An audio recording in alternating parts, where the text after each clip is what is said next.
Welcome to today's video. Today we are going to be testing a mascara that I purchased yesterday that is probably the most expensive mascara that I've ever purchased. And let me tell you how this happened. So Paul and I stopped for a Starbucks yesterday and we couldn't find a Starbucks with the drive-thru, so we ended up walking into this Starbucks in this little shopping center. And as we order our drinks, we're waiting there for a few minutes. There's quite a few people in front of us waiting for drinks. So I tell Paul I'm going to walk next door to Blue Mercury. Blue Mercury is a makeup boutique. You guys may be familiar with it if you live in a market that has one, but Austin just got 2 new stores last year and I hadn't been in them yet. So I walked in, had no intention of shopping or purchasing anything. I had like literally 5 minutes and I ended up purchasing a $72 mascara. Yeah, I don't know how that happened. Well, I'll tell you how it happened. I walked to the counter. They were raving about this. I asked them what the best mascara was. They were raving about it. They just like really sold me on it. And I said, I'll take one. And then before I knew it, when they were ringing me up, they told me the price and I was like, what? But I just decided to just go with it because at the very least it would make a great video review. So that's what we are going with. It is the Chantecaille Faux Cils Longest Lash Mascara. And what really sold me on this is not the fact that they promised it'll be like super dramatic, lengthening, volumizing, just a really great mascara, but also that it has peptides in it that actually help your lashes grow. They really pushed on the fact that this is a lash growing mascara. If you've been following me for a while, you know that I am a little challenged in the natural lash department. I had lash extensions for years and I removed them late last year. And it's really been a struggle for me to just get mine. I mean, I have pretty pathetic lashes anyway, but it's been a real struggle for me since removing them to get them to be long and strong and thick. So I use Grande Lash. I also use the Dior Lash Primer, which helps with lash growth. So I thought, well, I'm gonna give this a try. As I was thinking about it last night, I was like, would I really repurchase this? Like, even if it's amazing, would I really repurchase this? And I thought about that and I don't know, I think it depends. Obviously, I'm not gonna be able to give you guys a review on how it works in terms of like the lash growth. I can't really do that in a first impression. It's probably gonna take weeks of using it to really see if I notice a difference. But if this mascara lasts, if I can get a good 3 months out of this and it's amazing mascara and I do think it makes my lashes grow, I would probably repurchase it. If it's just a great mascara but I notice no difference in the change of my natural lashes, then I would just use something that I love already because there's so many other great options for great mascaras. So I decided that I would do one eye with just the mascara and then I would do the other eye with my lash primer that I always use. You guys have heard me talk about this a ton if you've watched any of my videos. It's the Dior Lash, what is it actually called? It's called the Maximizer 3D Lash Primer. This is the best. It's conditioning to the lashes. It helps the lashes grow and it really just amplifies any mascara that you use. But I do want to test this on one eye without the lash primer just to see the difference. Before we get started, I do want to read you some of the benefits. I looked this up on the Nordstrom website and it had 195 reviews and it came to like just over a 4-star review, like 4.5 stars with 195 reviews. So that's pretty good. It says that Chantecaille's Longest Lash Mascara fuses the newest lash growth peptide technology with the original sought-after Faux Cils formula. The powerful lash peptides helps enhance the appearance of natural lash length, fullness, and thickness. Its formula contains natural waxes, which provide immediate lash volume and conditioning rose oil. So let's give this a try, shall we? I'm actually going to zoom you guys in a little bit closer so that you can really see how this mascara performs. So this is what the packaging looks like. Pretty simple, high gloss. It has the brand name on it. When you open it, I will show you what the brush looks like.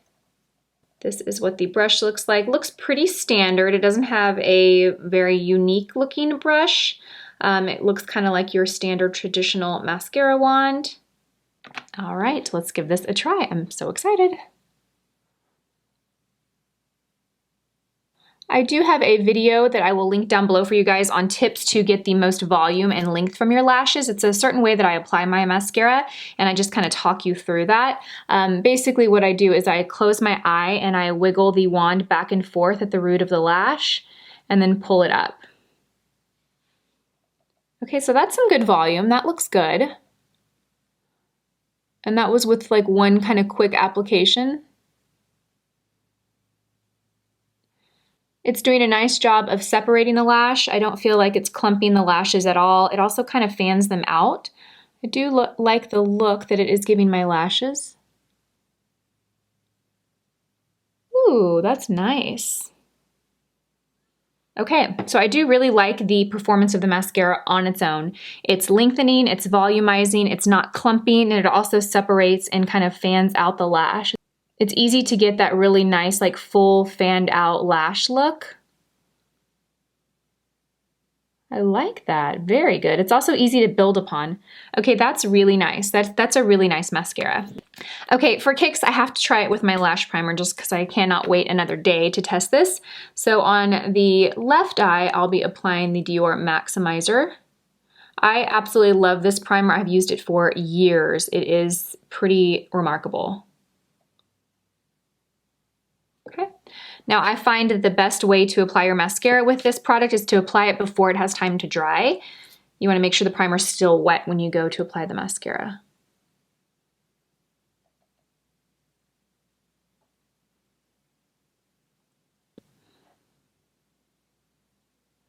So I do notice a bit more volume with the lash primer. It seems to look a little thicker. As far as length, the length looks about the same. I don't really think that there's a huge difference between the two sides as far as length goes. Let me build this left side up a little bit because I feel like I did put a little bit more mascara on the right. Oh, I got a little mascara dot on my lid. Whenever that happens, resist the urge to clean it up right away. Let it dry. Once it's dry, you can flake it off really easy with like an eyeshadow brush or a Q-tip. Mascara is really meant to adhere to hair, not your skin. Okay, so those are the two sides. The right side is the mascara alone, and the left side has the primer. I think there is a clear difference between the two. The left side looking definitely a bit more dramatic, thicker. As far as length, there is a slight bit more length here on the left side as well, although I do feel like the right side looks pretty darn good for just being mascara. I'm gonna go ahead and load up the right side just to even it out and make it kind of match the left a little bit. There we go. So if you kind of layer it a couple extra layers, you can get the same look as the primer with the mascara. But the primer is about half the cost. Actually, it's about half the cost. I think it's like $32 or $34. All right, let's see how this performs on the lower lashes. I expect it to be great because it doesn't seem like it's a clumping mascara, which I really try and avoid clumpy, thick mascaras on my lower lashes because I want those lashes to be softer. I really just like to give a small little coat. Ooh, that's really, really nice on the lower lashes. It gives a lot of length, but keeps the lashes separated and soft looking. So this is the finished look with the mascara. I have to say I'm very impressed with the payoff of this product. Lots of length, lots of volume, it separates, it fans the lashes out. I think it's really great for an upper and lower lash mascara. Alone, without knowing that it has the peptide growth factor to it, I would be really, really happy with this mascara. Now, I wouldn't pay $72 for this mascara just based on this. I really would need to use this for 3 or 4 weeks, see if I notice any difference in the change of my lashes as far as length and thickness. If I do, then I would consider purchasing this product. And again, it would also determine how long it lasted. If it only lasted me a month, no way. If I could get almost 3 months out of this mascara, then I'd consider it. But this is how the mascara looks. Again, I really like it. I think it's really nice. I'm in no way promoting that you guys go out and buy this mascara based off of this video. However, I will be using this daily for the next 4 or 5 weeks or so, and I will report back to you guys if I notice any difference in the growth or thickness of my lashes. So I hope you guys enjoyed this video. If you use this product and you've used it for a while and you have any information you can share with us, let us know in the comment section below. I would love to know if you feel like this actually works on your lashes. All right, you guys, that wraps up this video. I hope you guys enjoyed it. I will have everything that I have on my face, my foundation, lips, eyes, all listed and linked in the description box below. I'm pretty much loving this eye look, and it's so simple. I just used this Charlotte Tilbury Film Star Bronze and Glow palette on my eyes, and I really like the way that it turned out. This was in my favorites that just went up this week. So if you haven't checked that out, I'll link that as well. I hope you guys have a fantastic day, and I will see you all in my next video. Bye.